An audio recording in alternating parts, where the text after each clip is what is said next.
आज का हमारा वीडियो उन कपल्स के लिए है जिन्हें आईयूआई कराने की सलाह दी गई है या फिर वो कंसीव करने के लिए आईयूआई यानी इंट्रायूट्राइन इंसेमिनेशन को ऑप्ट करना चाहते हैं। सबसे पहले मैं आपको बता दूं इंट्रायूट्राइन इंसेमिनेशन क्या होता है। इसमें हम जो फीमेल पेशेंट्स होती हैं उनके एग्स बनाते हैं और जो सीमन होता है हस्बैंड का या डोनर सीमन जो भी हम उस कपल के लिए ज़रूरी होता है हम सेलेक्ट करते हैं, उसको वॉश करके कंसंट्रेट करके फीमेल की बॉडी में ओवुलेशन का टाइम के अकॉर्डिंग ट्रांसफ़र करते हैं। जो फर्टिलाइजेशन होता है वो बॉडी के अंदर नेचुरल होता है। इसी बिना पे ये आईवीएफ से डिफरेंट होता है क्योंकि आईवीएफ में हम बाहर ही फर्टिलाइजेशन करते हैं और जो एम्ब्रियोज होते हैं यानी बेबी होते हैं उसका फॉर्मेशन बाहर होता है बॉडी के और फिर हम एम्ब्रियो ट्रांसफ़र करते हैं। जबकि इसमें फर्टिलाइजेशन बॉडी के अंदर होता है, बेबी भी बॉडी के अंदर ही बनता है, सिर्फ हम टाइम को मैनेज करते हैं। फीमेल के हम एक से ज़्यादा एग बनाते हैं जो हार्मोन वाली दवाइयाँ होती हैं वो देकर। एग रप्चर करने का जो टाइम होता है वो हम सेलेक्ट करते हैं, ओवा को हम ट्रैक करते हैं फॉलिकुलर स्टडी के द्वारा। उसके बाद हम रप्चर करने का टाइम डिसाइड करते हैं और बिल्कुल जब उस टाइम पे ही जब एग रप्चर होने वाला होता है या फॉलिकल रप्चर होने वाला होता है तब हम हस्बैंड का जो सीमन होता है उसको वॉश करके शुक्राणुओं को वहाँ पे अधिरोपित करते हैं। तो इससे हम जो फर्टिलाइजेशन होता है या कंसीव करने के चांसेस को एनहेंस करते हैं। अब पहली बात ये आती है कि आईवीएफ जो होता है वो कॉस्टली होता है, आईयूआई एक अफोर्डेबल ऑप्शन है।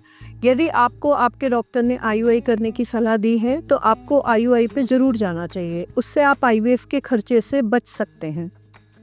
अब ये क्वेश्चन आता है कि आईयूआई किन कपल्स के लिए अच्छा होता है। आईयूआई उन कपल्स के लिए अच्छा होता है जो नेचुरली कंसीव नहीं कर पाते हैं या जिनको नेचुरली इंटरकोर्स करने की सलाह डॉक्टर नहीं देते हैं।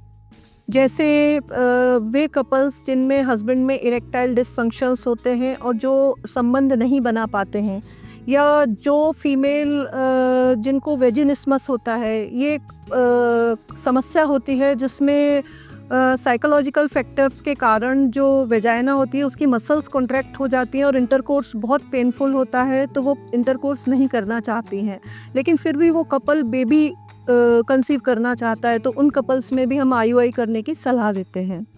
या फिर हस्बैंड और वाइफ में से किसी को कोई सीवियर इन्फेक्शन हो या सेक्सुअली ट्रांसमिटेड डिसीज़ेज़ हों, जैसे यदि हस्बैंड को एचआईवी हो या हेपेटाइटिस हो या सिफिलिस हो तो हम इंटरकोर्स नहीं करने की सलाह देते हैं और उस कंडीशन में यदि वो कंसीव करना चाहते हैं तो आईयूआई उनके लिए बेस्ट ऑप्शन हो सकता है।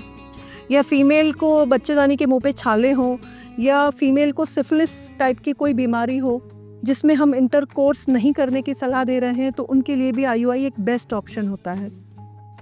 आईयूआई उनके लिए भी बेस्ट ऑप्शन है जिनमें अनएक्सप्लेन्ड इनफर्टिलिटी है, यानी जिन कपल्स को साथ रहते हुए 1 साल से ज़्यादा हो गया है और वो उनका सब कुछ ठीक है, मतलब फीमेल्स में भी सब कुछ ठीक है और मेल में भी सब कुछ ठीक है, उसके बावजूद भी वो कंसीव नहीं कर पा रहे हैं, तो ऐसे कपल्स के लिए भी आईयूआई अच्छा होता है।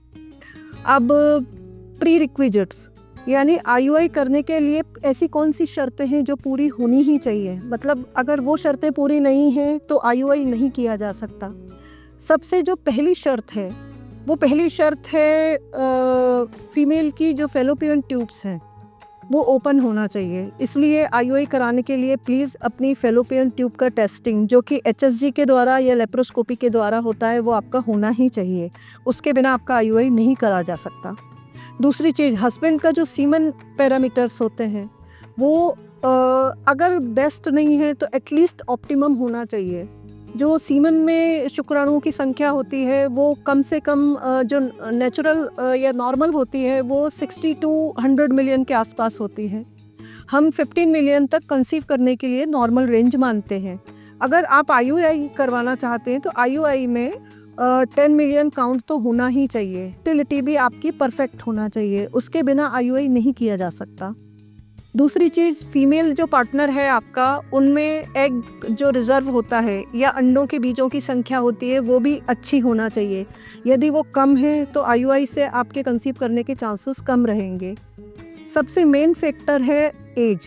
आइडियली जो IUI होता है वो 30 ईयर्स से कम एज की पेशेंट्स के लिए बेस्ट ऑप्शन होता है और उनमें इसकी सक्सेस रेट काफ़ी अच्छी होती है। इनफर्टिलिटी का ड्यूरेशन भी इसमें मैटर करता है कि अगर आपका इनफर्टिलिटी का ड्यूरेशन बहुत ज़्यादा है तो IUI आपके लिए अच्छा ऑप्शन नहीं है। यदि ये इनफर्टिलिटी का ड्यूरेशन आपके लिए 1 से 3 साल तक है तो IUI बेस्ट ऑप्शन है आपके लिए। जो IUI में सक्सेस रेट होती है वो 10 to 15% हम मानते हैं, लेकिन बहुत सारे फैक्टर्स ऐसे होते हैं जिनके द्वारा हम IUI की सक्सेस रेट बढ़ा सकते हैं। इसलिए यदि आप शादी के 1 साल तक कंसीव नहीं कर पा रहे हैं तो आप अपनी इनफर्टिलिटी कंसल्टेंट से ज़रूर कंसल्ट करें, ताकि वो आपको यदि IUI की सलाह देते हैं तो आप उसको जल्दी ऑप्ट कर पाएँ, तो उससे आपके सक्सेसफुल होने के चांसेस काफ़ी अच्छे रहेंगे। IUI उनके लिए भी बेस्ट ऑप्शन हो सकता है जिनमें हस्बैंड का सीमन में शुक्राणुओं की संख्या बिल्कुल नहीं है, यानी जो एजोस्पर्मिक है, और दवाएं देने के बावजूद भी जिनमें स्पर्म नहीं बनाए जा सकते हैं, तो उनके लिए हमारे पास ऑप्शन होता है कि हम डोनर स्पर्म पे चले जाएं और डोनर सीमन से IUI हम करवा सकते हैं। अब IUI किया कैसे जाता है? तो IUI करने के लिए हम आपको कुछ एग्स बनाने के लिए पीरियड के 2nd या 3rd डे से आपको कुछ दवाएं स्टार्ट करते हैं, जो कि टैबलेट के फॉर्म में भी हो सकती हैं और इंजेक्शंस के फॉर्म में भी हो सकती हैं। जो बेस्ट रिजल्ट्स आते हैं वो इंजेक्शंस के ज़रिए ज़्यादा अच्छे रिजल्ट्स आते हैं हमारे पास।